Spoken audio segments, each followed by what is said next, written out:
इहसान भाई साहब, आप सीनियर सियासतदान हैं, लॉयर हैं, तारीख पे आपकी गहरी नज़र है। कहा जाता है कि मुत्तहिदा इंडिया में अंग्रेज़ों ने अपने वफादार बनाने के लिए लोगों में ज़मीनें तकसीम की और दूसरा मुलाजमों को बेपनाह मराद दी। तकसीम के बाद पाकिस्तान में ज़मीनें तो तकसीम नहीं की गई। क्या आप समझते हैं कि सरकारी मुलाजमों की तनख्वाहें मराद कुछ कम की गई?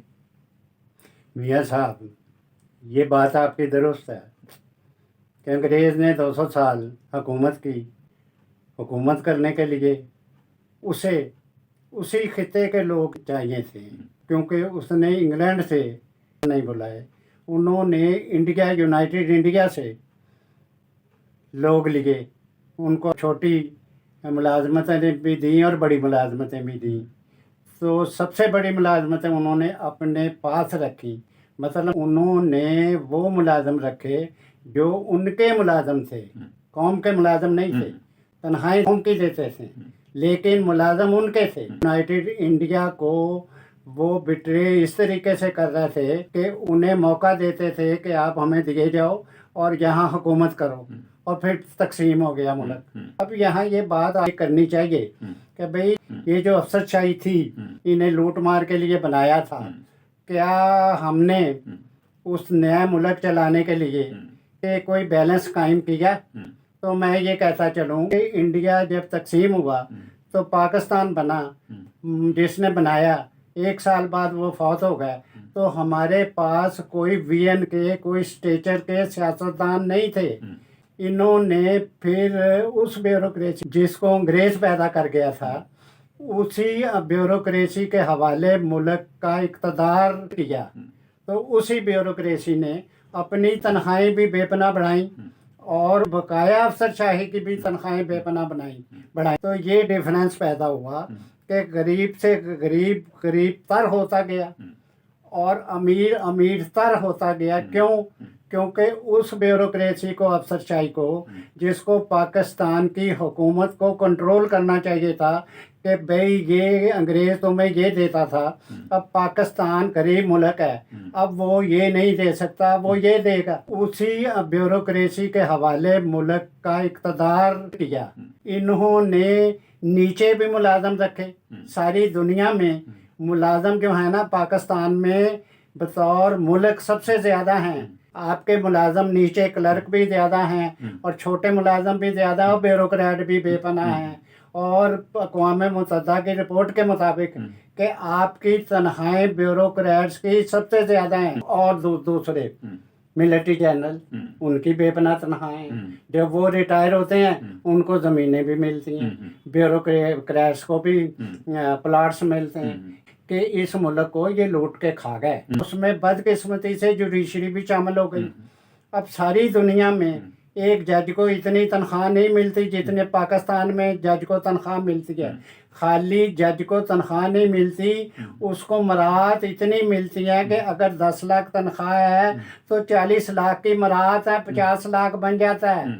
इसलिए एक तरफ 50 लाख, एक तरफ मियाँ साहब 5-6 बच्चों की माँ रोटी नहीं दे सकती बच्चों को, तो वो खुदकुशी करती है माँ बच्चों के। और पार्लियामेंटेरियंस भी बिहेव करें।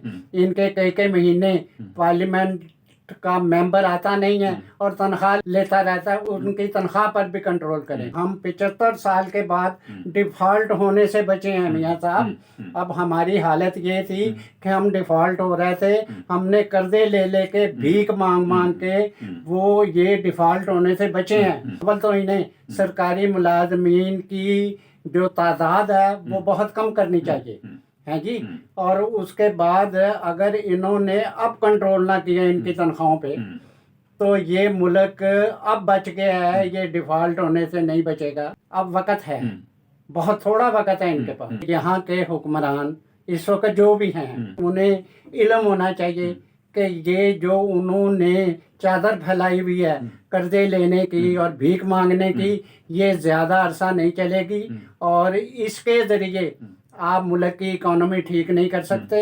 और अगर आप अखराजात कम नहीं करेंगे, ये अखराजात हैं जो जो जो हो रहे हैं, अगर आप अखराजात कम नहीं करेंगे तो डिफ़ॉल्ट होगा ये मुल्क। तो आप की तायद करते हैं कि पाकिस्तान में गुर्बत की बड़ी वजह ही ये है कि यहाँ पे सरकारी मुलाजमीन जो बेपनाह मराहत ले जा रहे हैं और उनका जो बोझ है वो टैक्सों की शक्ल में, जो आम दिहाड़ीदार मजदूर है, प्राइवेट मुलाजम है, छोटा कारोबारी है, उसके ऊपर बोझ पड़ रहा है। यहाँ साहब सीधी बात है, आप ठीक कह रहे हैं।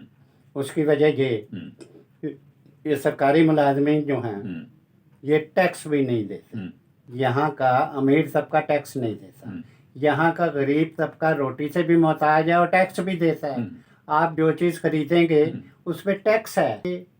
मैं ये तो नहीं कहता कि कई मुखालफतें शुरू हो जाएंगी, प्राइवेटाइजेशन जी, ये प्राइवेटाइजेशन नहीं होनी चाहिए, ये नहीं होनी चाहिए, क्योंकि ये तनख्वाहें लाखों की ले रहे हैं। यहाँ अगर 15% सरकारी मुलाजमीन 20% लूट के खा रहे हैं, तो यहाँ 80% मुलाजमीन जो हैं प्राइवेट जो हैं वो टैक्स भी देते हैं और भूखे भी मर रहे हैं।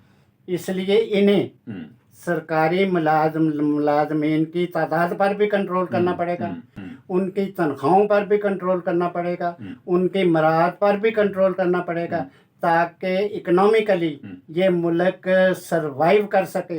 नहीं तो जिस तरीके से ये इन्होंने लूट मार का बाजार गर्म करवाया हुआ है, इनको इसलिए दिए जाते हैं कि ताकि ये हमारी हुकूमत के वफादार रहें और हम हुकूमत करते रहें। और ये मैं बताता चलूँ कि ऐसे हुकूमत भी नहीं चलेगी और मुल्क भी नहीं चलेगा। मुल्क को चलाना है, मराहत बंद कर दो, अगर 1.5-2 लाख इनकी तनख्वाह करो जिससे इनका घर चल सके, क्योंकि एक गरीब मुलाजम जो है उसका 25,000 से लेके 30,000 40,000 तक में वो घर चलाता है, तो इनका 1.5-2 लाख में घर चल सकता है। फाइनली मैं ये कह रहा हूँ अपने अखराजात कम कर दें। अखराजात कितने कम करें? अगर 100 रुपया खर्च करते हैं ना अखराजात में, उसको आप 40 पे ले आए तो मुल्क चलेगा, नहीं तो नहीं चलेगा। बहुत शुक्रिया एहसान भाई साहब नुक्ता नज़र देने का। नाजरीन, हमारी कोशिश है कि आप लोगों का जो मसला है, जो मसाइल हैं, उनको हम हाईलाइट करें और उनके हल के लिए भी आपके सामने रास्ता रखें। उम्मीद करते हैं कि आप हमारे साथ रहेंगे।